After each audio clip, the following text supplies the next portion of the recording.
Welcome back, everybody. We are here for episode numero 12 for the Critical Catch podcast. I am Costa, this is Lee, and that over there is Scotty Boy. And we are so excited to be back. It's been a hot minute. Apologies for not being able to get any other weeks uploaded. I think we've been on like a 2-week hiatus at this point, but there's been a lot that's been going on. We had Turin special event, we had NAIC. We've got bloody release of mobile on Champions, the other way around. There's been a lot, but we are here now to dissect it more. Yeah. We are indeed. We are So indeed. good. That's so Scott good. is so enthusiastic. So good. Yeah. How's everyone doing? Everyone good? Yeah, man. Yeah, I'm Yes. good. Yeah. Very good. Very good. We've had a lot. There's a lot of stuff going on in the world at the moment. Like a lot of sports going on. A lot of Pokemon events been happening. So sort of trying to keep on top of everything has been quite difficult. But yeah, it's been good. Like from what I saw of the streams, like the Turin and the NAI streams, like looked amazing. You boys both killed it. Thank you. Thank you. Do you want to run through some of these events, how they were? Do you want to take Turin, Costa? Well, I guess because I wasn't NAIC, so I see what you've No. done there. Well played. Yes, I mean, GG's. It's okay. It's not like I wanted to compete or anything, or my wife would have killed me. It's fine if I did end up going.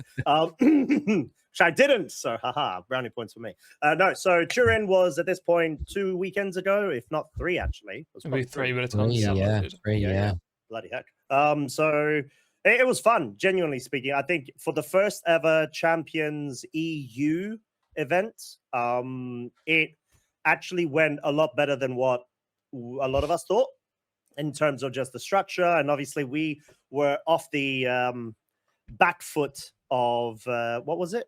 Was it Indy at the time? I think Indianapolis. Yeah, Yeah, Indianapolis, Yep. and then straight into Turin, yeah. Yeah, where they had like 2 or 3 round 3s or so round 4s, something like that, Yeah. apparently, where it was a bit bonkers. But no, the worst thing we had was at the start of day 1, there was some sort of issues with the setup, but it translated to being a bit of a delay. That was some sort of issues in terms of like the actual venue setup as opposed to the people trying to set it up that had come in with their equipment. There was some sort of misplacements, but it was quickly solved, I think, after half an hour, maybe around there. But they had already been working on it for 2 hours before. So point is, the tournament went well. The matches were super fire, super hype. We definitely lost our voices and you know, like thankfully for me, I didn't have another event or gig to commentate, whilst Mr. Lee over here, Mr. Legion here, he had NAIC coming up too. So I don't know how he was able to do it, but no, we had a lot of fun, Turin. Yeah, it was a quick turnaround from Turin. I was saying to Scotty before I got home and I was literally unpacking one suitcase and then had my bigger one next to it, packing it, ready to go like the next day. So it was a quick turnaround. Very, very grateful for the opportunity. It was amazing. It was, I think, because I didn't have, and you'll know, Costa, when you get back from an event, from a regional, it takes a couple of days for you to kind of just get back into get rested up, kind of decompress from all the excitement and all of the shenanigans. And I just didn't have that because it was like kind of like, okay, it was straight back out again. So yeah, it was a new experience going and doing that. So I was so tired when I got there, and then it was kind of contending with the jet lag. So I kind of found myself waking up most mornings at like 4 a.m. That was the start of my day. So that they were long days, but I mean, overall, aside from that, the event itself was amazing. It was awesome. It was so cool being at NAIC finally, and to see it and kind of soak it all in, and for it to be on Champions as well, just made it even better. So yeah, it was good company, good players, and EU victorious once again. So yeah, it was retain that How title. many Italians? Not surprised, mate. What How were you many gonna say, Italians were in the Scotty? top cut of Turin? Was it like 7? Of Turin. Turin? I think it was top cut, or do you mean like top 8? Top 8. Because I remember might top have been 8 was stuff like 6. Was it 6? I think there were Turin? 2 It was- in Turin. Yeah, there was Lewis, Yeah, it was Louis Fonvey, and it was and Lewis oh, well, Marco. no, Lewis Marco. That's it. Thank you. Yeah, it was the two Lewis Yeah. that were there trying That to was so take the funny. title from the Italians. Yeah. Which obviously we saw Mr. Marco Fierro, as always, going ahead and wrapping it up with, who would have thought, a mega danger. We'll give you when I juice, saw that, I was fucking dying. I was like, "There's no way Mega King guys just won Turin after all this smack between the boys." It's kind of like I know what I'm talking about. Who would have thought? I won't go that far. Oh wait, I won't go that far. I thought that. You know, your only correct. hope. The only reason that happened was because it's Marco Silva. Yeah, there you go. Like, it was legit. No, don't take away my win. Okay? Yeah, but Marco played out of his mind. He had no right. He had no right matchup-wise. No matchup. No, winning that semi-final or the final, and he was just Marco is something else. He is. Dude, he beat his worst matchup twice. Yeah. In semis, going to finals to win the title, which is against former world champion and one of the best newly promoted masters from seniors as well. Crazy. So yeah, I thought Marco might do the double in NAIC coming off the back of Turin in that form. Yeah, I mean, yeah. He didn't have a great start though. He went 1-2, but then still managed. He won out until phase 2. Did he get top 32? I think. I think somewhere around like there. Yeah. So, but Francesco went in the end against Eric. So yeah, it was a good. I say it was a good final. I think it was finals with a mirror like that are always going to be a little bit chaotic. I think. But it was nice to see Francesco. He obviously had a game plan. He knew the matchup inside out. I think Eric sounded confident before going into the match as well. Eric even said that he feels like he's got the matchup advantage. Yeah, so I think it was in the pre-intro for the final. Yeah. And there's a good mix of nationalities in the top 8. Yeah. We've got Italian, Spanish, American, Japanese, Chinese, and Canadian. Yeah. Very cool. Darway was amazing. Darway was very unlucky in their set. Do we have the website? Do we have the page, the Victory Road set up? Yeah. Maybe we can share screen, sorry. We have it? Do we have the top cut? But yeah, so no, it was amazing. Yeah. It was a really good event. I think we had really good matches throughout. And yeah, it was just sets us up well going into Worlds. And now we've got a new format, of course. Regulation MB, which has introduced 22 new Pokemon and a bunch of new Megas with new abilities, which is exciting. So lots of new toys to play with. Oh my god, yeah, big time. And next official tournament, of course, the mobile release as well with that. So will be Worlds.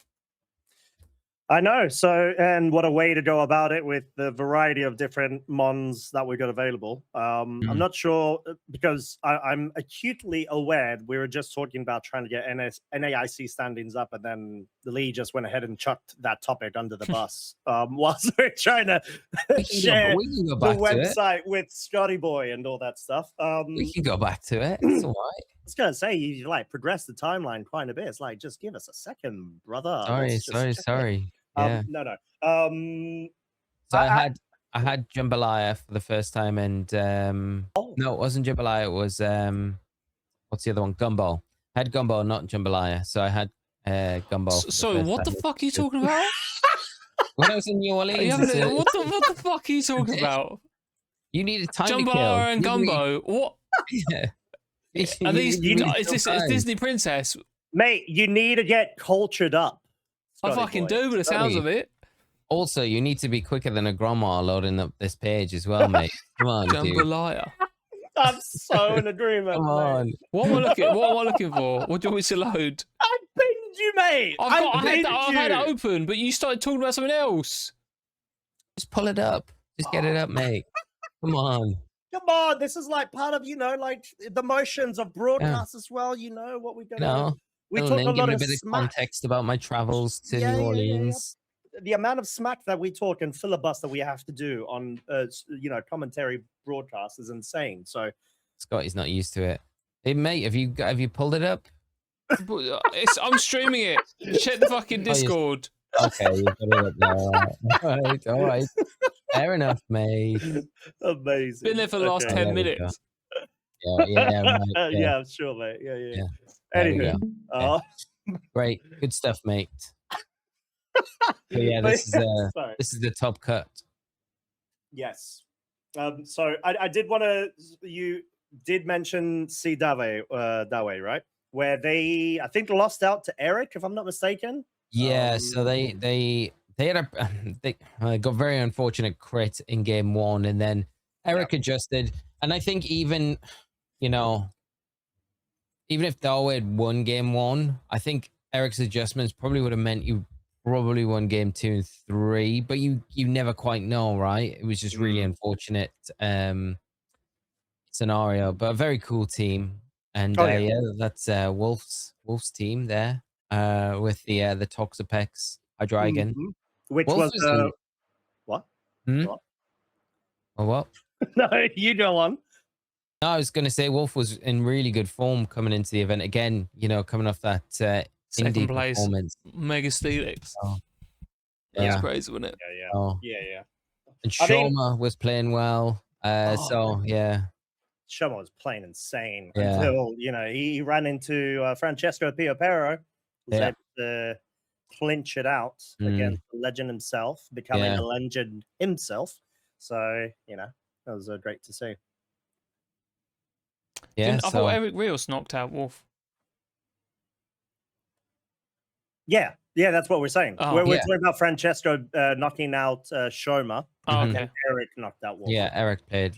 Wolf. It was like crazy. Like obviously the Wolf team was making rounds all of day 1. The moment that it was like showcased. I think we also saw Yuki run it as well. I think he got phase 2. Yeah, as well. Yeah. But yeah, Toxapex. Who would have thought after Aaron Trailer at Indy? I know, right? With it, Yeah. you know what? Yeah, it fits, mate. Let's just make it work. It's in it that did the work.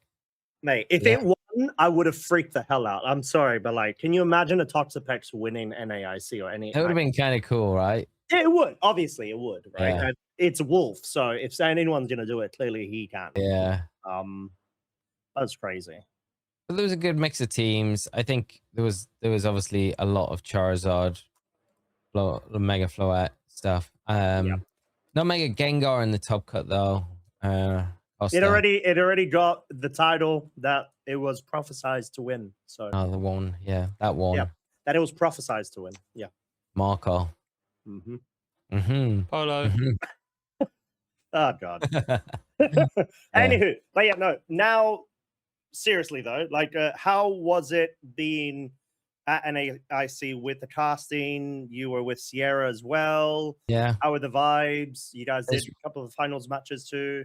Yeah, it was really great. Yeah, so getting the finals was a huge surprise. It was awesome. That was awesome. Yeah, it was awesome. And yeah, Sierra's great to work with. So it's weird because we don't really get the chance to cast together, as you know.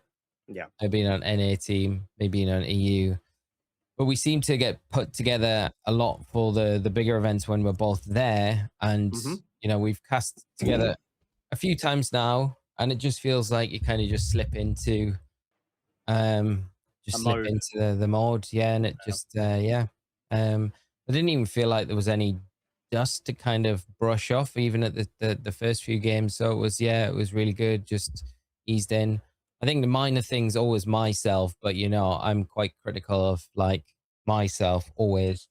So it was more things that I felt I didn't say, or I could have been a bit more concise here and there, but that's kind of the normal stuff. But we're always gonna feel that. We you can never leave a commentary gig without always having the little thoughts nibbling at the back of your mind. It's like, oh, that was horrible. Oh, I was atrocious there. But when you do leave and you come off and you think, I feel like I really got everything right there. It's the best feeling. It is good.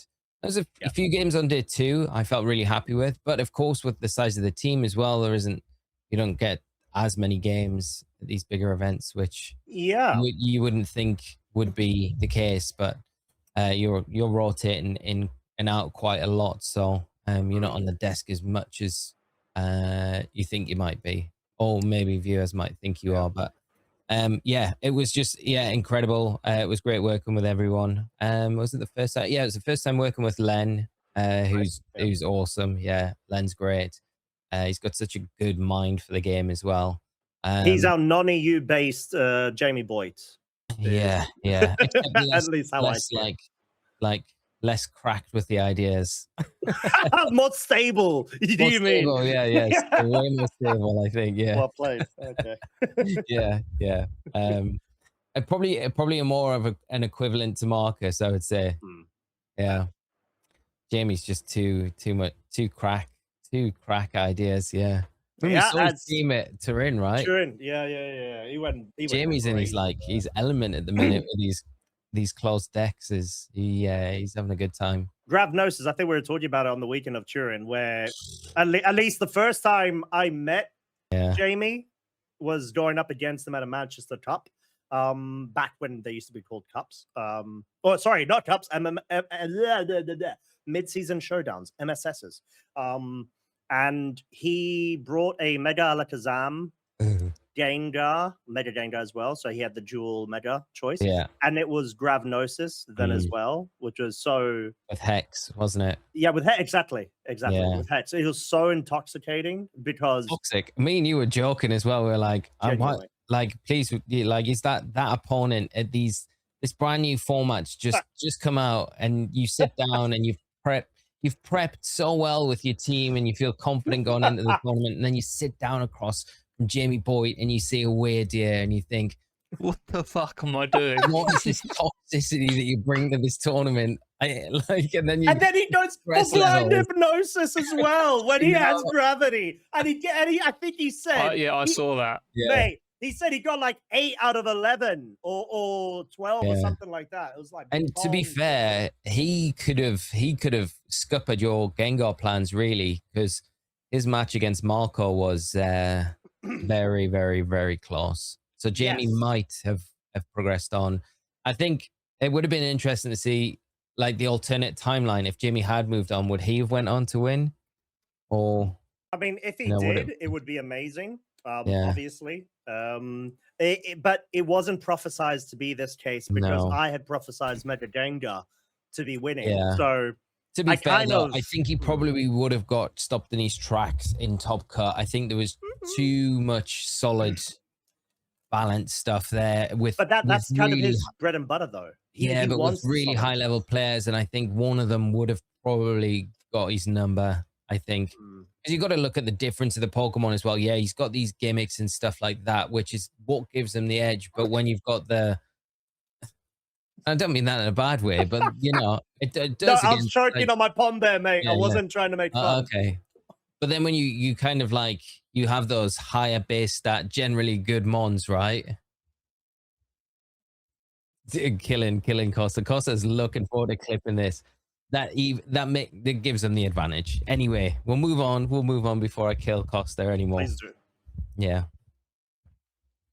So I did want to ask super quick. Sorry. Still on NAIC topic. How did you find the analyst desk segments? I actually really enjoyed it, to be honest, mate. I know there's been a lot of like, are we just repeating the same stuff that's said on the desk? But I think Scott handled it really well, and I think he broke it down. I think it lends itself really well to that new player base that are coming in, the champions, where you're getting a way more in-depth look at games and an explanation for it as well. And also you're covering stuff that you can't cover everything at the end of a match or recap. And there's some stuff in a match that, there's so many possibilities going on each and every turn. Doesn't matter who the analyst is. They can't cover everything, and they're never going to get everything right. And then maybe they don't have time to go back and like re-examine an area because the games are so fast paced, right? So I think in that respect, it's really good. And I I really enjoyed it. And I think there's a lot of value in that section where you're taking a deeper dive at the match to get that explanation, especially, you might not even just be a newer player. You might be thinking that I don't really get what was going on there, especially those high level matches. And I think being able to have that broken down a little bit and say, these are the turns that were pivotal in the game. This is where the game swung, and this is the decisive moment. I think it's really valuable. Yeah. So I enjoyed it. I don't know what was it like from your perspective. Well, I was going to ask Scott, because you're covering all those points. It sounds like it would be something that communicates beautifully to Scott. Yeah, I mean, from what I saw, funny enough, when I hopped onto the NAI stream, the few times that I popped in, you were on the analyst desk, so it took me a while to work out what it was, but for starters, the production was really, really good. I don't know if it was like a step up from EUIC, but because I was at EUIC, I didn't get to watch too much of it, and anyway, the production looked really good, and again, the analysis I thought was sort of really good. Like you said, it's good for the new player, because you can't cover everything, as you said, and also in a game you have to. You're not rushing, but you have a finite amount of time to explain stuff, and you can't always break it down properly, the full process of why a player would do something. So yeah, I think it's a good thing to add in, and sort of people to get used to, and it kind of makes the streams a bit more interesting, because it kind of fills the lulls with some interesting analysis, especially if you like that kind of stuff. I do think it's really interesting. Do you feel like you would prefer that over like the kind of like side content stuff, like the hosty stuff, Scott? Let's say where you've got like the fun little quizzes or tests or mini games versus the analyst dedicated content. I think it's about finding balance, because I think you need to have some of the fun moments, because you don't want to keep it too serious, because then you put people off. I don't know how much time what gets allocated to what within the stream, but I think it is important that you have those little sections. You don't have to have loads of them, but just every now and again, just to remind people that Pokemon is, it's still, people play this game for fun, and we're all part of this community, and this is what we enjoy doing. So this is at the end of the day why we're watching and playing this game.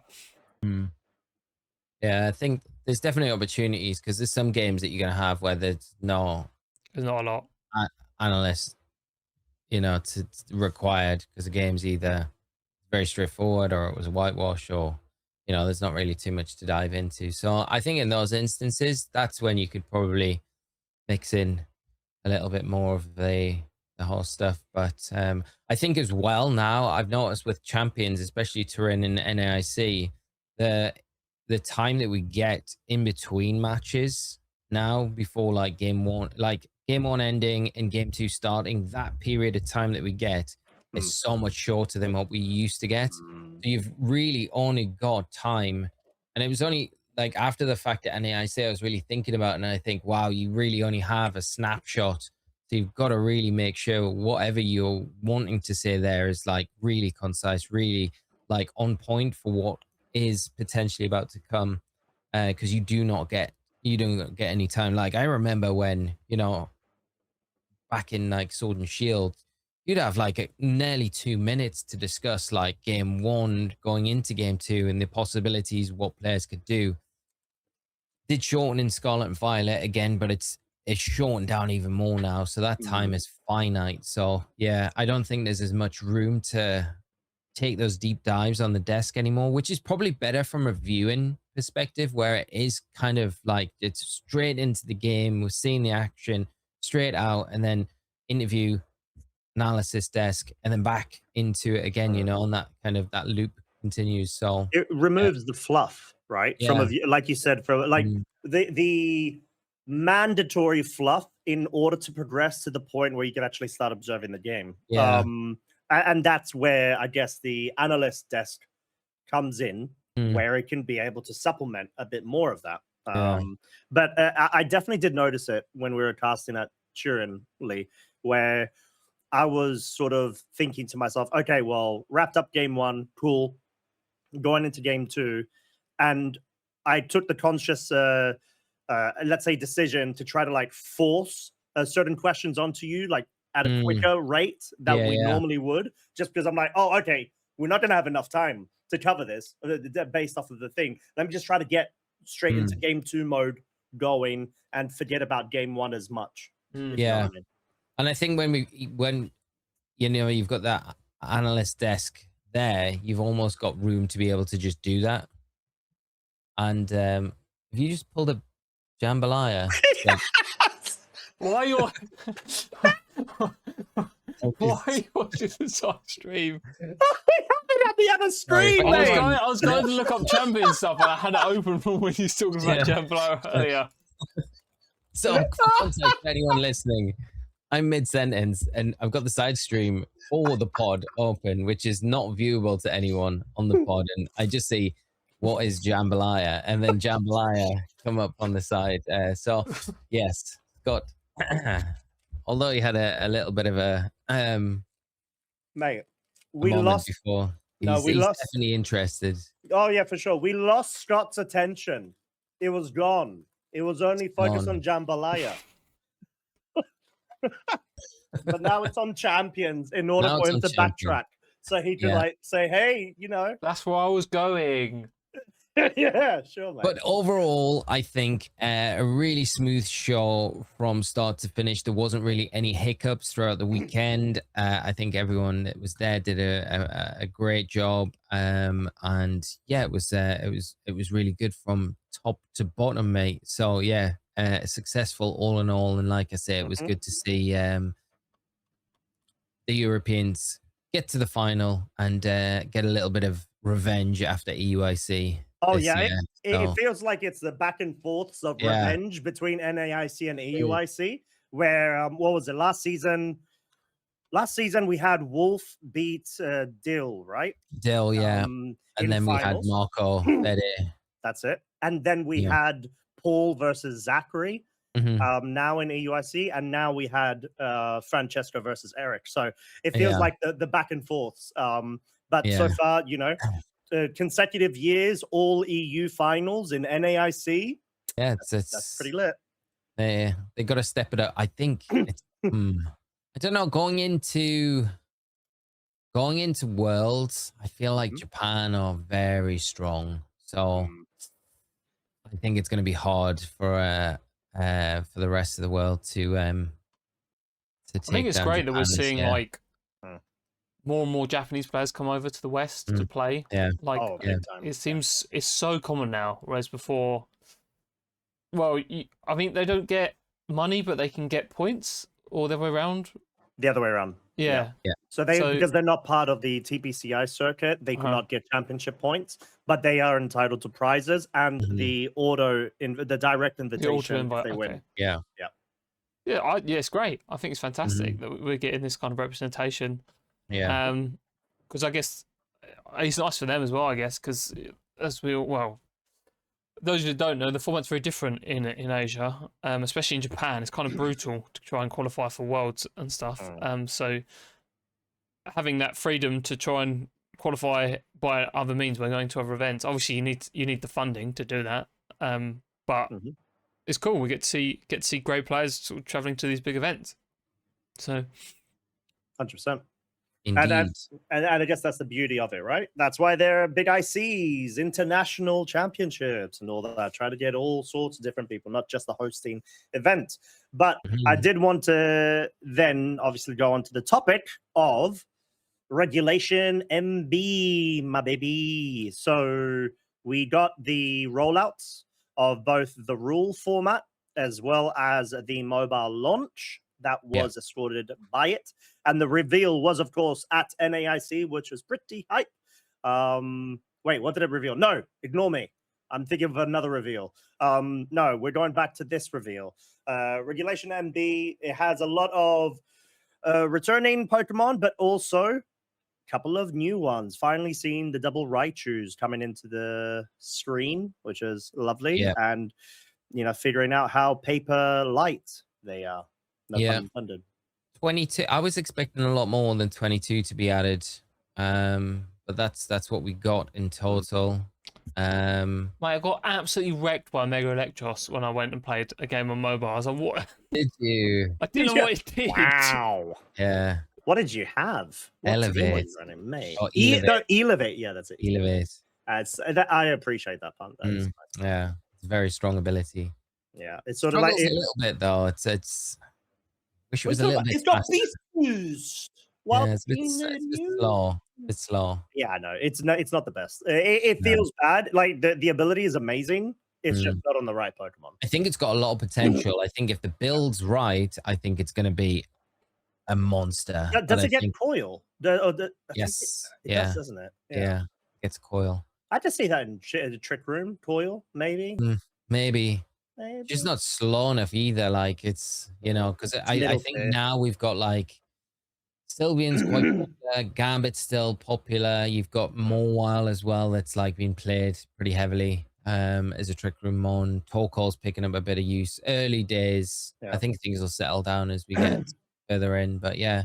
So well, you're right, because like when it comes to the beast boost ability, right? Or let's say Moxie or whichever you want to call it, because there are different versions of it. They usually like the most successful Pokemon with those abilities are the high hitting ones, or the extremely stally ones like Celesteelas versus like the Nihilitos of the world and whatnot. So like Mega Electros feels like you said it's in that middle tier. It's not on either end of the spectrum, which is why it doesn't feel as good. I mean, it's got what's its base special attack is 135. Its attacks 145, which aren't anything to scoff at, but they're not. I mean, when you compare them to Ultra Beasts, they're you know on the same kind of around the same sort of levels off the top of my head, but yeah, not. Yeah, it's just a little bit lacking here, and I think you can't train it to ever get a speed boost with it, which is that's a big downside. Yeah, so you can never get the jump with that speed stat above the attack and the special attack, which is a shame. But yeah, I think there's ways to unlock it, but I think the big ones that have been introduced: Swampert, Metagross, obviously very strong. Yeah, and then you've got the two Mega Staraptor, mate. Yes, wow, that is my favorite. Oh, how can it not be? Oh my god. Yeah, Mega Staraptor is sick. Mega Pyroar as well is nuts. That one. Sorry, right. Since obviously the release, there was what was it? Was it Wolves or the RVGC /VGC community tournament? There was like a free to play and all that stuff that took place on like Friday, I think, to Saturday, and then it was like a Mega Pyroar that won it. Apparently, it was one that won. There was a limitless tour on Thursday. I think that's the one. Yeah, that might. Yeah, and that was the Pyro one. And it was Valplume came second. That's right. That was bonkers. Was it Valplume came second? Yeah, maybe. But yeah, sorry, continue. Yeah, so that came first. That thing's scary. It hits so hard. Like Fire Main is an ability, 50% boost on all fire type attacks is nuts. Yeah. When you stack that with like the sun, those heat waves are hitting pretty hard. So that and its base speed like 126 base is like nuts. So very, very strong Pokemon. But there's lots of them that I haven't really had. Like I haven't played Mega Scrafty yet. I think that's got quite a bit of potential with a double Intimidate. I think it won a Japanese tournament. Yeah, it did. Yeah. Just the other day. Yeah. There it is. Oh, that's the Pyro, the Pyro team. Yeah. Of course, Goldingo's back. Everyone was crying about it getting saying that, you know, it's been nerfed. It's not going to be as good anymore. I beg to differ. How do you guys feel like is so strong in this format?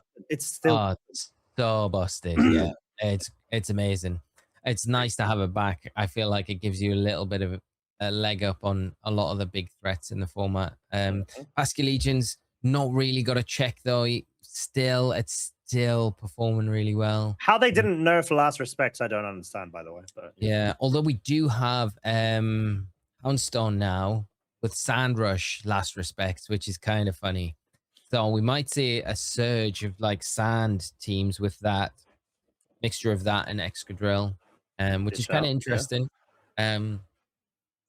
So yeah, Annihilate back in the mix.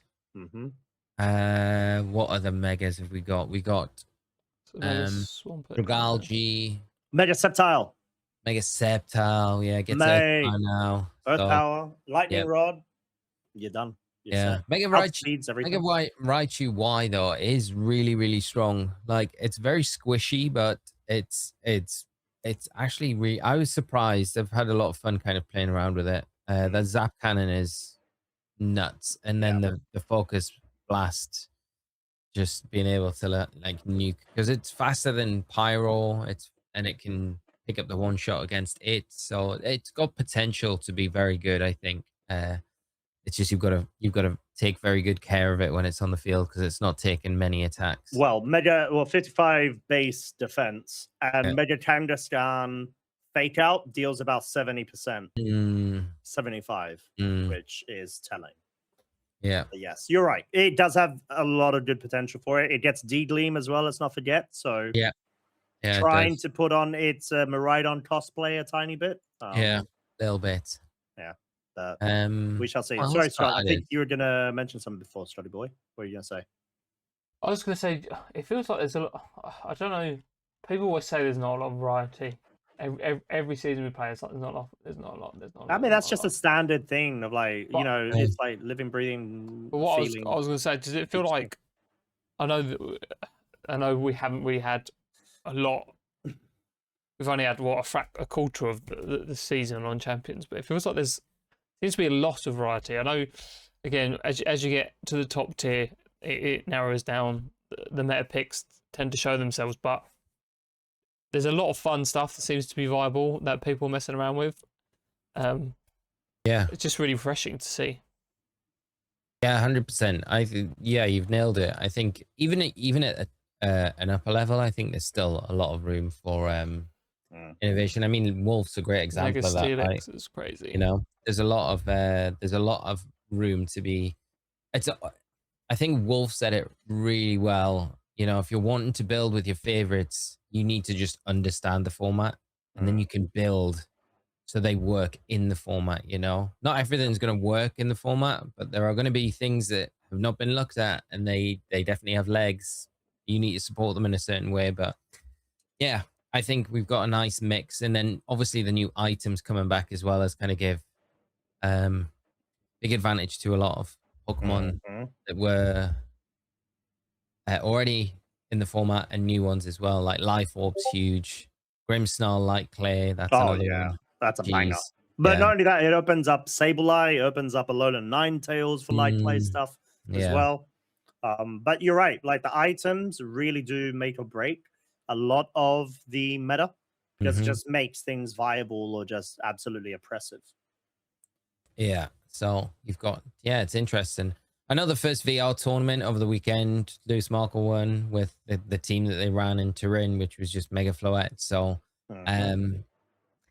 people might look at that and be like, oh, it's just the same. But I think people are still getting, like, you got to remember Lewis is like an extremely strong trainer, especially with that team that they've played and have like an expert level understanding of.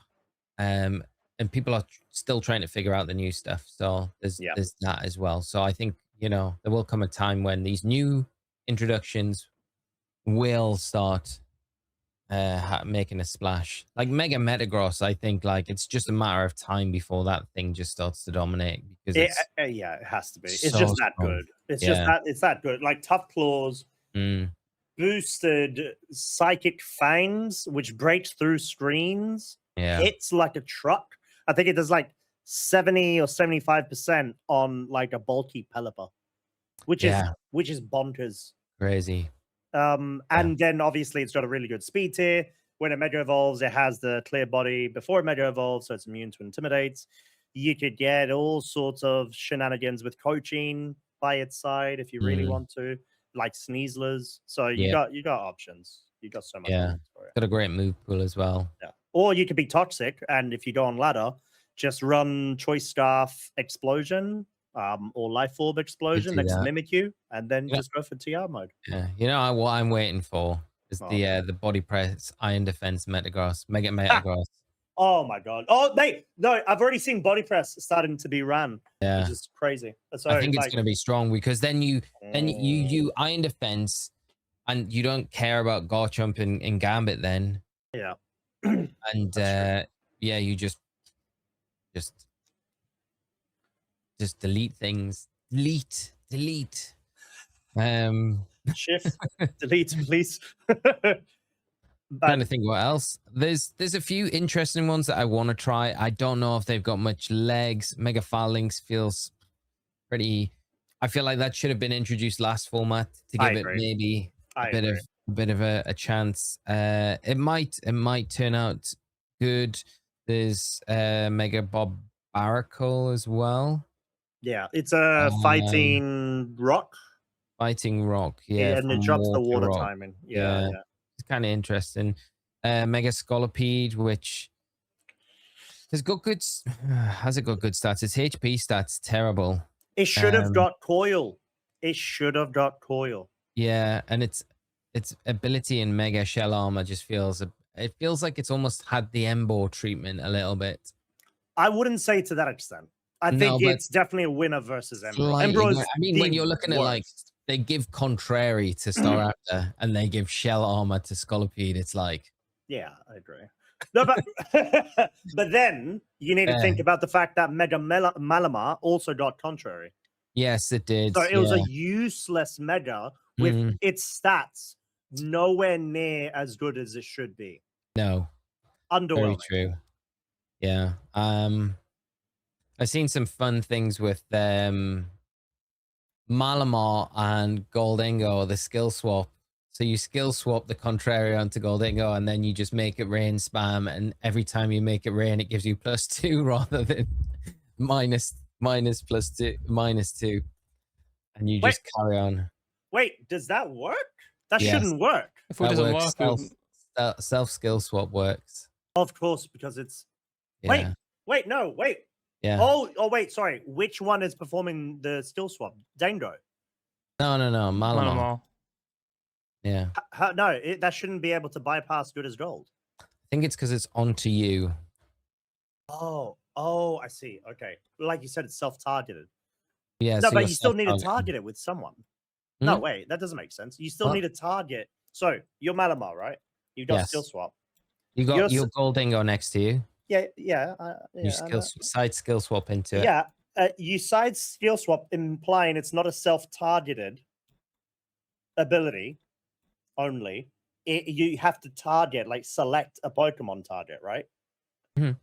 In order to choose who you want to skill swap with. Mm-hmm. Like Good as Gold should not allow that. Not allow it, yeah, but that doesn't make sense. That's an inconsistency because, like, I don't know, because like Good as Gold literally doesn't allow any status moves to affect it, even if it is an ally or an enemy.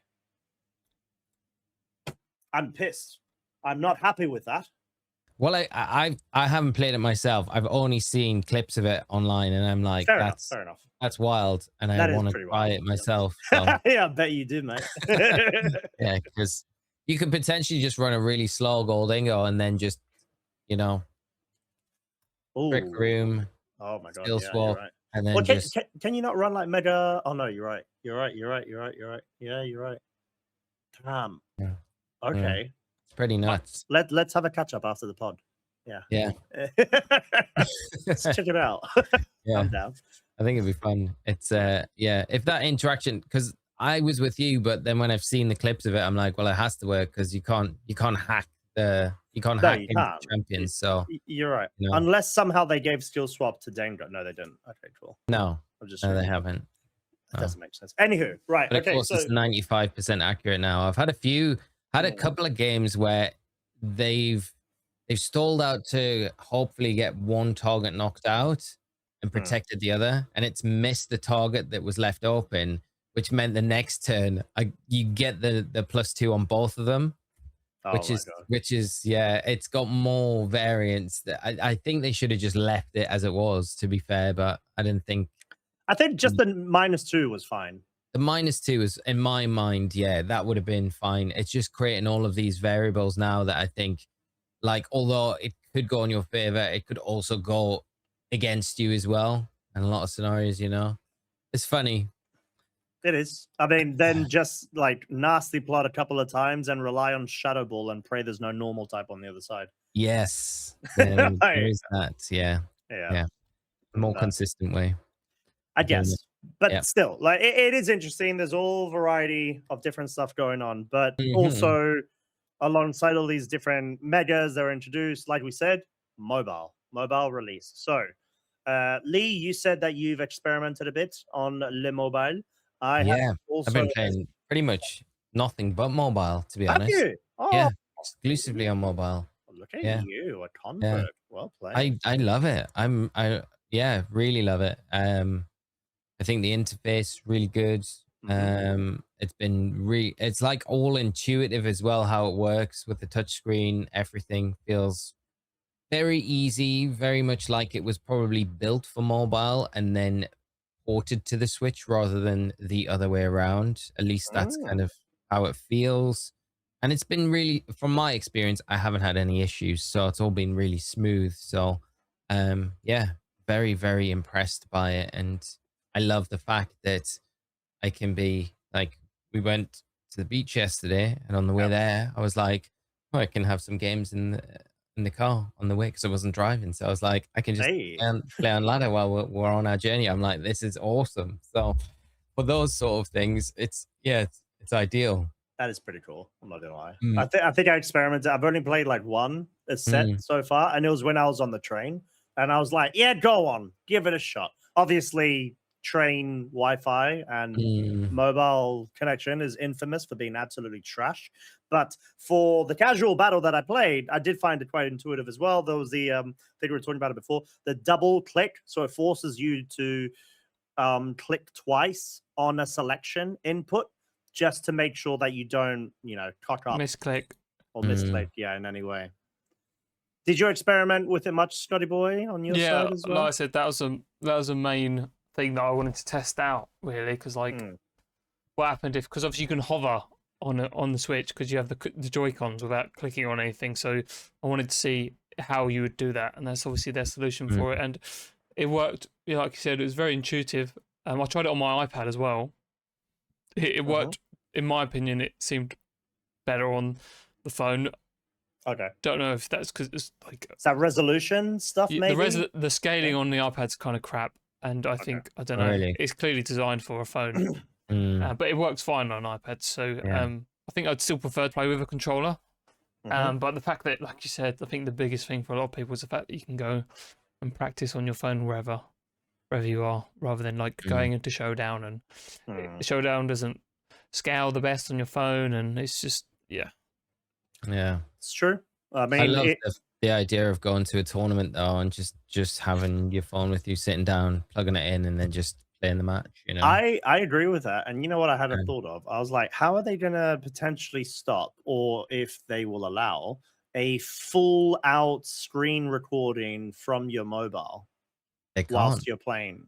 I don't think they can. Do you know what I mean? Like, technically, it's a third application, but it doesn't directly influence the game in any way. It's literally your device. It's just screen capture. Yeah, that's what I mean. So, like, maybe if they allow it or whatever, it's okay. Then we can actually start recording our replays. Tournament runs, which would be amazing. I'm still of the hope and thought that surely they will introduce a save replay, per game kind of feature in the future. About the versus Seeker. Yeah. Well, versus Seeker, bring it back. There's a huge positive now though about it, because if you got a Switch or a Switch 2 and you've been playing on that, if you're playing in online tournaments and streaming, you can actually play on your mobile, and then you can join your match on your Switch through spectator mode, and you don't need to have a delay, because then it's not got any of the moves that you're selecting, and that's what you're streaming in spectator mode. So it's perfect. Yeah. So it's an amazing workaround for content creators. I was going to say, yeah, Mm. because the reasoning before was the fact that you could still see the hit points in Yeah. spectator mode of both Mhm. trainers, Yeah. but now it's purely the HP percentage that we're talking about. Surely they have to fix it and implement it, and they did. Yeah, and they have done, yeah. And now, yeah, so you don't even need that delay because no one can see what's going. That's it. You can't see what anyone's selecting in spectator mode, which is one of the huge pluses about it. So that's massive. That's a It's huge great. content win. Huge Yeah. content win because Mhm. now, like, people rocking up at their limitless tournaments and all this stuff, like you said, just set it up with your other device. Both, like, it doesn't matter now. Like, both trainers can do that. That's fine because there's no sort of weirdness and funkiness around it. So No, just it's get more ideal. content going. Yeah, Spectator mode all the way. Why not? perfect. Um, Good. It is. It is Mm. a breath of fresh Yeah, air, let's yeah. say. So, So yeah.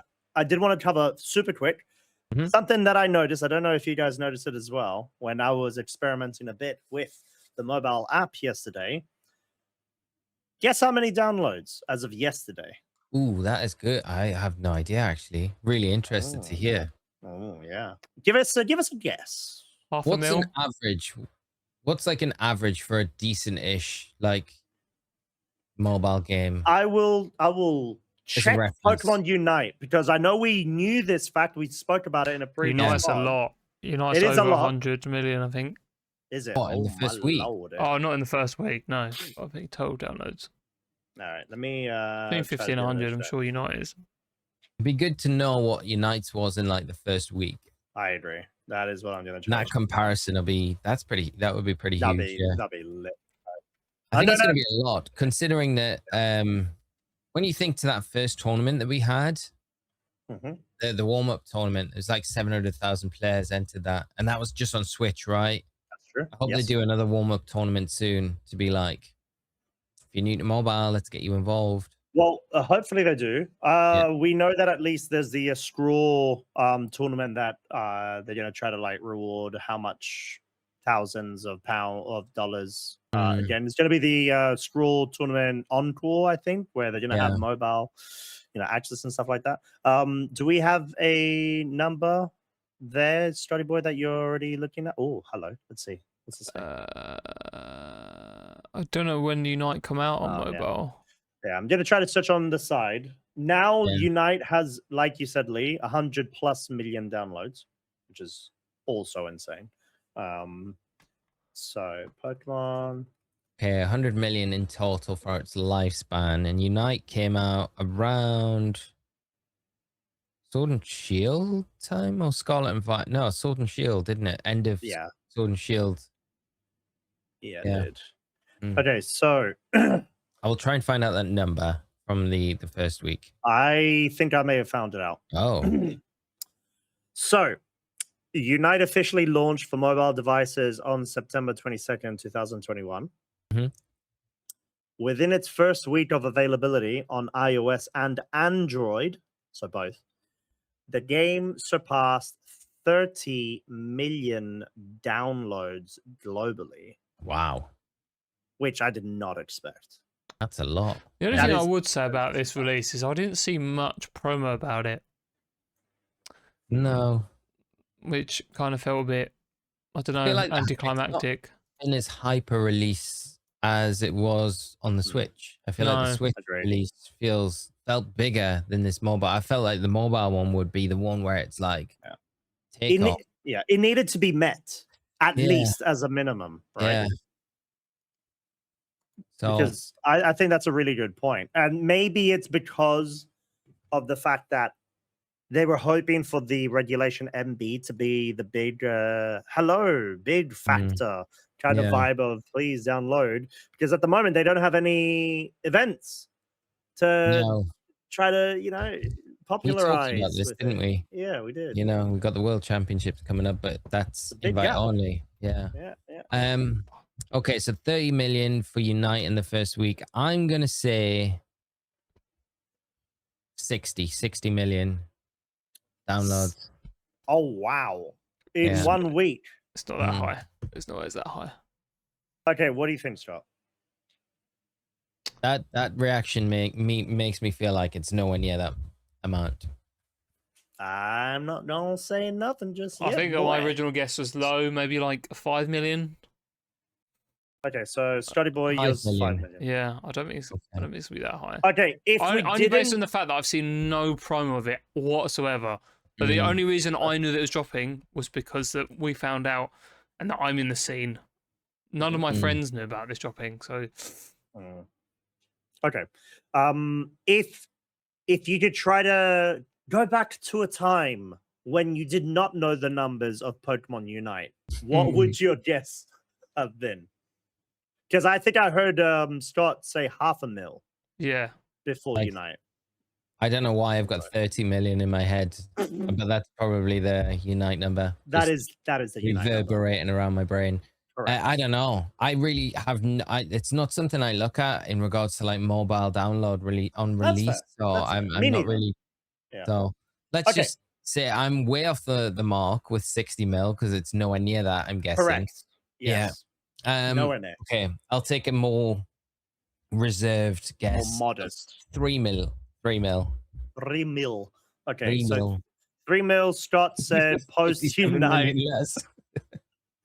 Either one or the other. It's like 10,000 downloads. Okay, you're not that far off. No, I'm kidding. Or am I? What's the number, Costa? Scott, you said 6 mil post Unite. 5. Data? 5? Okay, so 0.5 mil pre Unite, and then Lee just defaulted from 30 to 3. Cool. 50, so 50, I defaulted from 60 mil. To, sorry, yeah, 60 mil. 3. Yeah. Okay, cool. So the correct answer is 1 million plus downloads. 1 million plus. Pretty mid, to be fair. So this is before the Unite, like before the Unite stuff, it wasn't pretty mid because Scott got 500,000. So technically it was more. Like I said, they did no promo for it, so I couldn't see it having a lot of downloads. Right. No, you're right. You're right. They didn't. They should have. They should have done so much more. So we talked about like wow. Unless they're waiting to push it around Worlds, and then that's when they do their big PR push. Really? To be fair, to be fair, is that just Google Play? Exactly. Yeah. That's just Google Play. No, you're absolutely really? right. I need to check that iOS. But when I just looked at the Unite downloads compared to iOS downloads, as a comparison, it's about a fifth. It's about a fifth of the Google Play, Apple Store ones. Oh, okay. So Unite had 100 million. At the Apple App Store had 25 million. Okay. No, it's a quarter. Sorry, not a fifth. So it is mid because if you look at Champions, how many downloads it got on Switch and its launch period, over 100 million downloads. Was it? Okay, yeah. Yeah. Wow. Okay, they're doing a lot worse. According to that's terrible. Then that makes it worse. Forbes. That is literally. However, the Pokemon Company officially reported that the competitive battle game generated over 100 million total downloads globally across all platforms during its launch period. So, okay, wow, which makes that number seem way worse. Which is maybe, Scott, you're right. I haven't really seen any big push promotions for Pokemon Champions and mobile. It's 100 times worse. That's how worse it was. Shadow dropped. Like that's what it feels like. It feels like it was shadow dropped. They should have done a big hoorah about it. Like clearly. Like I said, unless they're waiting for Worlds to do like a big push with content creators and stuff, but maybe once they've got like the world champion and XP and so they just need to sit on it. Basically, is that what we're saying? They're having to sit on it. Unless again they're releasing it so that by the time they want to do their big promo push, the game's like perfect. There's no bugs. Then they can push it. Maybe, but it wasn't something that we were given to push even at Turin Regionals like a week. No. Just a week ahead of its release. We're saying It's which is strange. It's maybe they're holding off to make sure it runs as they hope it ran. I don't think that is the right play though. Like you've already released it. It's out in the public. You've got a new regulation format, whatever, new megas included. So like there's no time to wait. It's already out in the wild. You need to like big it up and accept that it's not there where you want it to be, but still try to make a big fuss about it so you can get people excited. Because sure, okay, now we've got the 2-month drought that we were talking about, literally timely because it's summer. Where we're waiting for Worlds, and what's the most exciting thing they've got with in-game events? Another singles monthly tournament. Who is gonna play that versus doubles? I'm sorry, it's just the truth. Like, no, like, come on, no, mate. it's true. Singles players don't even want to play it because it doesn't have the 6 mon format versus the 3. They don't even want to play it. Like, come on, that's a joke. I got to be honest, I don't want to be a negative Nelly here, but it feels like I feel like Pokemon are letting us down a bit. You know, they've got a lot of. We spoke a lot in the podcast previously about the scope and potential they have for this, and maybe I could be proven wrong. Maybe it's coming. It's just not yet. But I feel like they're like missing the boat with it. It feels like it, yeah. Like they're not capitalizing as much as they can. Unless they don't care. Maybe the budget's just not there for, maybe they've not been given the budget to advertise as much as they would have liked to, that department. Maybe it was kind of spent in the Switch launch, and they kind of hoped that would help snowball to mobile. I'm just trying to be like devil's advocate here to kind of be like, maybe it's this, because it doesn't make really any sense, because this mobile release would have been it should have been the one, right, where it was so I don't know. So, something that I just thought of, random tangent, obviously. You guys know like the Apple Vision stuff and all that, right? Yeah. Oh yeah. Vision Pro. Can you technically run Champions on that? You probably could, couldn't you? Yeah, I'd imagine you would be able to. Surely. It's kind of wild to sit down with That's what I was VR thinking. headset at a tournament. Mate, literally. And just like, is You this the definitely beginning? would not be allowed. Yeah. There's no way. Yeah. Is this a start of being completely submerged into a fully fleshed Pokemon environment full of battles? No, I don't want it being any smellier than it already is, okay? This. But there's no smell when you play software. Hopefully there shouldn't. I mean, they're probably No. no, you're right. It does Then from you the guy next to it's me. when you need to go to the actual event itself if you're playing. That's a good point. Yeah, Why leave the house at all? It's good to have that human interaction, I think.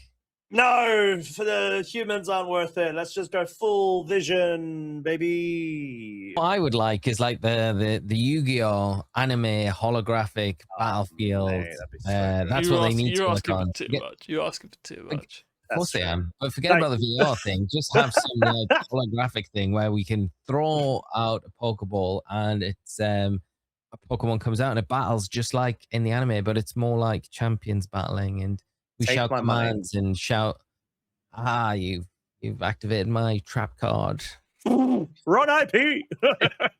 Yeah, but sort of things like that. You're right. Yeah. Right. That would be really sick. So be good. But well, yeah, that's never happening. But I mean, maybe one day. Maybe we'll see. I'm trying to figure out the iOS sales, but I can't. I just can't find them. The downloads, I can't find them anywhere. So we're gonna have to revisit that at some point. Maybe they'll do a public release or something like that about it, like a social. Got a fly in here. Yes. Trying to get it. Yeah. Other news is we've got this will be late news by the time that the pod comes out, because the 23rd of June. We're getting a brand new event in Pokopia. It's a Jirachi Wish Upon a Star Jirachi event that's coming to all Pokopia accounts worldwide, so you can take part in that. I think it's only running for 2 weeks, but it should be a lot of fun. Be able to get Jirachi in your game and some exclusive items from the event as well. So it's not an event that you can date skip to either. You have to have it activated via internet to access it in your game, which is pretty cool. So, unlike the Sableye event and the, which one was it before that? Driflin? The No. Jump Left one. Jump Left, that's it. Yeah. Sorry. So those you could kind of date manipulate to get to those, and then they would always be active if you were in that date range. This one's not like that. So, yeah, that's dropping. We're recording this Monday night, so the 22nd, it's out tomorrow. But by the time this pod goes up, it'll already be out. So I hope you haven't done it yet. Then there you go. You go and get yourself Jirachi in game. Question, teacher. Question. I say. Student. Hoo la la. How much progress are you required to have made in order to get access to? You only need to have built a Pokemon Center in one area to access the event. Oh, okay, cool. So literally, if you're at the start of the game, you should be able to access it. Yeah, as long as you've built the Pokemon Center, you've restored it, you'll be able to access it. So you've fully restored it. Oh, okay. So I'm not eligible. Lovely. Good to know. What do you mean? That's fine. Have you not built your Pokemon Center yet? I am constructing it. I have not completed it. Yeah, so you need to complete that, and then you'll be able to access the event. Yeah. Okay. So, God, I've it shouldn't take you too long to do if you want to get a Jirachi. Well, I was right. My wife and I were having a baby, and we're trying to set up the nursery, and it's going to be themed around the colors of Jirachi. Oh, that's so cool. Yeah, and we got like a Jirachi plushie and all that. So the idea would be if I could get a Jirachi in game in Potopia, that would be a good little tribute as well. So yes, that's the idea. Yes, I love it. Yeah. So I've got grinding to do. Whereabouts are you up to? No, it's not worth asking me. Okay. Mate. Have you met Kyogre yet? Have you met the American Kyogre? I haven't. I've heard stories of its magnificent silhouette and the imaginary cowboy. Oh, you are hat. far behind. I am literally, mate. No, it's just. I think it's like the ADHD kind of thing where you just like, okay, I'm doing stuff, and then you just abandon it for years. I don't know. It's just maybe something like that. But someday. Well, at least you've got the motivation and a motive now to do it if you want to do this event. So clearly, there we go. But yeah, just thought I'd drop that in as a little side note. But yeah, so Copia, yay! We had the DLCs announced as well. While we've been away, so we had the DLCs. So there's going to be 2 DLCs. The DLC pack coming with updates coming later this year. So first one in August. We can talk about that on another pod, though. I guess. Yeah. Because we've been waffling a lot already today. But yes, that's exciting as well for all you Copia fans out there. Why are you smiling? That's just the way that Lee was wording. It's like Potopia, and then all I heard was Copia, and I was just like, wow, okay. Copia. They were coping for more DLC and more content. You're right. For the DLC. Thankfully, the coping has been answered. Yes, it has. Yes. That was also Gen 3 announcements yet, though, but more Gen 3. The Jirachi's another sign, though. They're doing more. It's another Gen 3 thing. You're right. We had a Rayquaza theme. You're TCG set announced as well. Oh, yeah. So much Gen 3 going on. Right. Emerald feels like it's just on the precipice about to be released. Oh, that was such a good little pun there. That was good. Thank you. I learned from the best. Oh, not me. Definitely not me. Well, I was referring to you, Mr. Dynamos. But yeah, so maybe we get some news in a week or two. The interesting thing I would go back to always is we've had a recent Nintendo Direct about 2 weeks ago, but it's never that long between a Nintendo Direct and a Pokemon Presents. So I would imagine this time of year is when we will likely see a Pokemon Presents, maybe the first week in July, maybe the last week in June. But I do expect we might get something soon. I don't know if it's going to have Windows and Waves news in it. It might do, because I don't think we're going to get that information at World. So if they want to just drop something, a little soft drop, keep that snowball slowly moving towards next year when it does release, then maybe they drop something in it now, and then the World's announcement at the end of the World Championships will be more champions focused, I would imagine. So so that would be my guess, and maybe that's when we get maybe the Emerald port to the Switch, which I'm keeping my fingers crossed for. And it Okay, was I a good mean, point. I had a fingers crossed. conversation about someone. Sorry to cut in on you, but I talked about it. I can't remember who I was speaking with, and saying, "Oh, I hope Ruby Sapphire Emerald get ported to the Switch." And they were like, "But would they port Ruby and Sapphire as well as Emerald?" And I was like, "Well, no, probably not." Now, when you look at the wording, they released Fire Red, Leaf Green as the definitive editions of Red and Blue, right? Oh, the original Gen 1 games. So Emerald is the definitive version of that generation. So I don't think they would. I think it'll just be Emerald. You reckon? Okay, I mean, Yeah. it sort of goes back to that statement that we are talking about the best edition, or what was it? What was the wording Yeah. or something like that of that series? The Ultimate Edition, isn't it? That's Yeah. it. Thank you. Yeah, the Ultimate Edition. So Yeah. I wouldn't be surprised. And like you said, there's a lot of Gen 3, traction and content being pushed out there. So Yeah. feels imminent at this point. Feels guaranteed. Similar to how we were speculating around NAIC to mobile drops, which Yeah, we got that right. nail on the head. But it almost feels too good to be true. Sometimes these things feel like they make such perfect sense that it's going to happen, but they never come to anything. We So shall we'll see. have to wait. We shall see. Time will tell, but Yes. our time is up. And we're going to go ahead and wrap things up because we have been chin wagging for ever so long. But it has been fun to catch up. So it's been great as well to be back after our 2-week hiatus. So apologies for the busyness. We had all sorts going on alongside life, but we hope you lovely people have been great as well. Been enjoying all the different events over the past couple of weeks too. Costa, I got to put a stop to you. Did we have questions from our last one? We've got to do it. We don't have this. There were no questions from the last episode. Are you 100% sure you're just saying this because you want to wrap up? If you read the Discord, we Costa just had this conversation. Oh, I should keep up with it then, shouldn't I? I'm too engrossed in the actual episode to read. Well, it's okay. Some people have varying levels of multitasking capabilities, and others have none, and that's okay because we love everybody equally. We got a lot of comments talking about scalping, basically, but no questions for us this week. Oh, okay. Because we talked. Well, get your questions in. If you want them, we will read them out on the pod, and we'd love to hear if you've got any questions about anything in the pod itself or any one of us.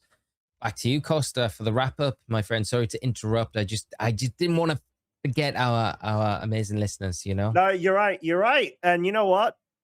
We appreciate it. So thank you. And like Lee said, please do go ahead, get your questions out. And even if they're not questions, just give us a hi, say hello, and we can say hello back to you, lovely folks too. And with that being said, thank you very much for your time. Make sure to like, subscribe, follow us on the YouTubes, obviously, as well as the audio listeners we have got going on the Apple Store as well as Spotify. So make sure to give us a little content appreciation stuff there. With that being said, thank you very much all. Final words from Lee and Scotto. Thank you. See you next week. And yeah, thank you to you boys as well. It's been good to catch up. See you guys later. Likewise. Bye. Bye. Bye.